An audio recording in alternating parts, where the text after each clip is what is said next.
Good morning, goeiemorgen, guten Tag, guten Morgen.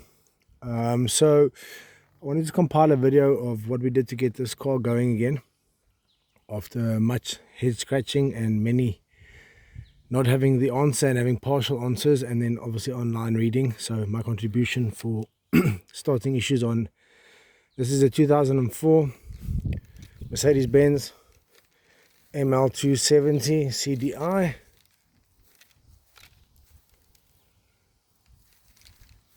Wonderfully strong vehicle, wonderfully strong block, and she was bought for adventure, and she does lots of adventure. Recently running into the common starting issues that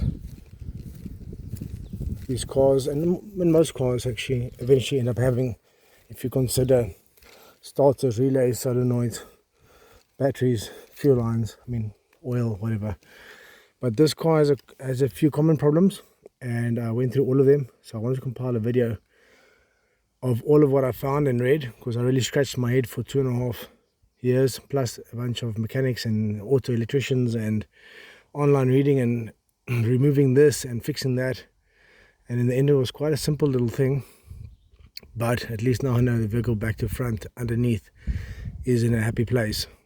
Because she works hard, and she's at 310,000 kilometers, still happy, and no major worries about the engine with any filings or anything in the oil, no noises out the engine, never fails. Sometimes it gets a little bit warm, but that's because the radiator is going through some new work. So the car wouldn't start. We could swing it off the ECU by shorting the starting sequence and get the car to swing, but it wouldn't fire up. For long we couldn't get the car to do anything in terms of turning or firing. The common problems that I read about and found was fuel injectors, the secondary turbo that kind of increases the turbo pressure, or the pushing in pressure of what the bigger turbo does. I'll show you now, yeah.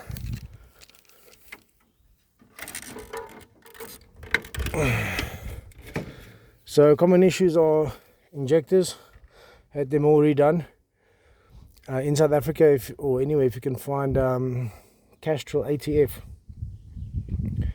Yes, Castrol ATF, 250 milliliters that you pour into every 5th full tank of diesel will clean your injectors without harming them. Normal fuel injector cleaners can often be too harsh and burn your injectors, something like that. I picked up this tip from an old guy, Bali man, friend, who sold me a Sprinter, and from that day on, in all my turbo diesels, every 5th tank you pour in ATF 250ml Castrol. Then here's that little turbo thing I was talking about. Inside there is basically 3 little gear wheels, and it's all sealed up, and it just boosts the final bit of pressure that comes off the turbo in terms of what's going into the engine. Gives it an increased boost as it gets fed in. We were having massive trouble getting fuel pressure on the rail, loosening it up over here once or twice to check as we swung it, as we shorted the starting sequence off the ECU, which is behind the fuses. It's inside here. I've just waterproofed it and sealed it and screwed it nice and tightly because it was a little bit rattly. I'm not going to undo it now, but the ECU is inside there. It's just got clips and plugs. You can take it out if you need to. I had to take it out to have it tested, because after we got the injectors fixed, she was still swinging but not firing up. So we went to the ECU, which is inside here. So it's a square, flat, looks like a tablet, but all metal.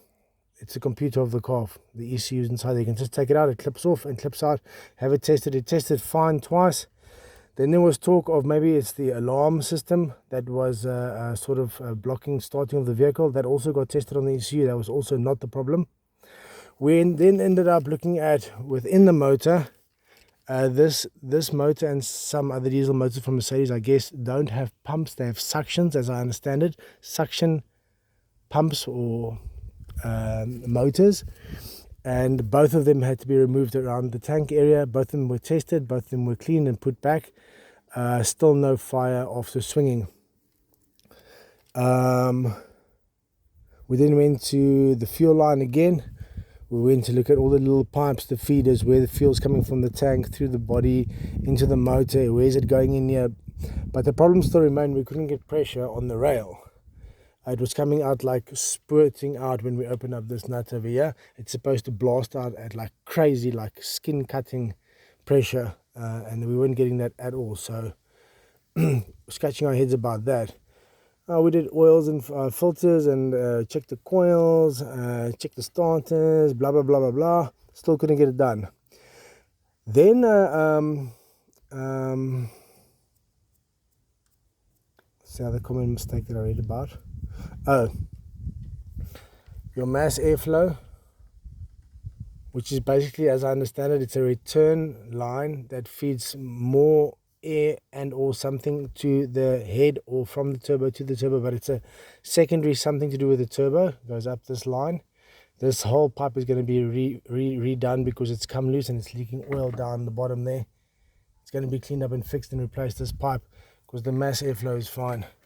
Also, I've been told by guys who know this car very well and have rebuilt it and built it up, in the back here somewhere, I have to still discuss it with my second mechanic friend, is a flapping regulator of some sort, whether it's air or just air and fuel, or fuel and air, I'm not sure. The guy explained to me.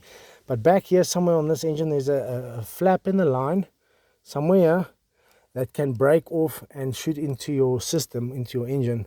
Most guys remove that. Oh yeah, we also had a thought that it might be the catalytic converter, which is not law in some countries and it's law in other countries. So we cut the pipe open to cut out the catalytic converter, which is inside the exhaust silencer box. They can get clogged, and they can also then tell the computer not to start the car. Cut that out, still didn't start, did swing though. What did we do then? I'll cut that back silencer off and the back piece of the pipe off and send it to a scrapyard. In my country, it's not the law that the car must have a catalytic converter. Catalytic converter just burns excess fuel coming out the exhaust. And I'm not a environmental alarmist. CO2 is good for the plants. We are in a plant shortfall worldwide. We need more CO2, not less. Go do your homework, read up about it. Anyway, let's not go down that rabbit hole. Okay, so then cut out the catalytic converter by just cutting it out the system. Still didn't swing. Then I went reading further, and some of the guys who knew said it could just be faulty switches, pressure regulating switches, which also, oh yes, let me mention that before I get to it, because in the back there's a similar switch looking something like this, I would assume. I didn't do the work. A specialist on this vehicle did it, a very old guy who had rebuilt one by himself. There's a similar switch back there which regulates the pressure as well on the rail, and that wasn't getting power from the fuse box or CPU. So the signal was also something we tested for. That's why we got to the CPU to test if the CPU was not doing its work or picking up an error or a false error or whatever. So there's a switch back there, which in the end was replaced once, then removed the second time to be tested, and that switch that we had put in, the new switch that we had fitted there to replace the old one that was broken, was also faulty. And that was what was not allowing the fuel to get through to the engine. Once we replaced that, got fuel, got fire, but then we got intermittent starting. Then it would start, then it wouldn't start, then it would start, then it wouldn't start. So what then, this old man, the specialist, the goat of this vehicle, greatest of all time, his name is Philip, said, no man, also remember, besides the switches, in park and in neutral, there are two sensors that work with your braking, clutch and ignition to allow starting. You've got two starting points and they can get weathered or dirty, so sometimes I've got to press to get like a contact and start, or I bring it down to neutral and I find that sweet spot. I know where it is now and I start it. Or to find that sweet spot, I took it all the way into neutral, then turn the ignition to the on and ready position, and holding the key in the start position, so trying to start it and then holding it all the way forward, the key, holding it all the way forward, I would then just slowly lift the bar through the neutral range from bottom to top, and I would keep hitting the same spot where the car was starting. And so now I've got that sweet spot figured out.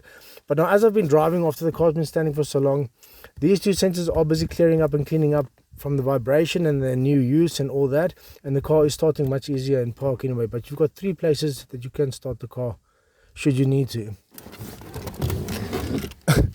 I also went so far as to ask some legal and non-legal minds about getting the vehicle going in a cowboy fashion. There is a method, and I suggest you be very careful using it, by hot wiring on this side of the fuse box to cut out the alarm system and the switch on the gear shift that I just showed you now. But I don't want to show that just on this live video. It might encourage criminal behavior, but an auto electrician will be able to show you that or tell you that should you be in an urgent situation. There is a way to get past all these sensors. I just thought of one more thing in the vehicle while I was talking that we did.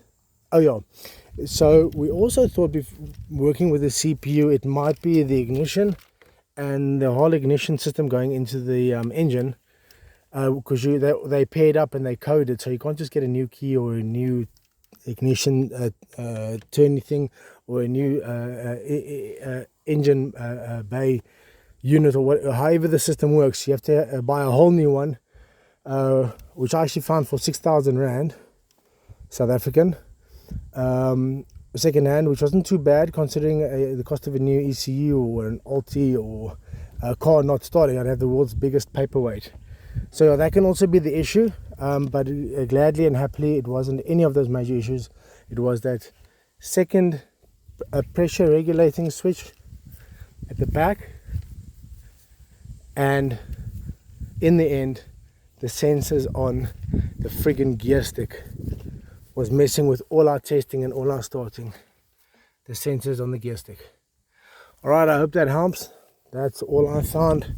There's nothing else that I know about that you can do to get this thing stopped or going. And I did mention that turbo thingy, that little booster thingy is, and that VSS. Alright, that's about it, eh? Have a nice day.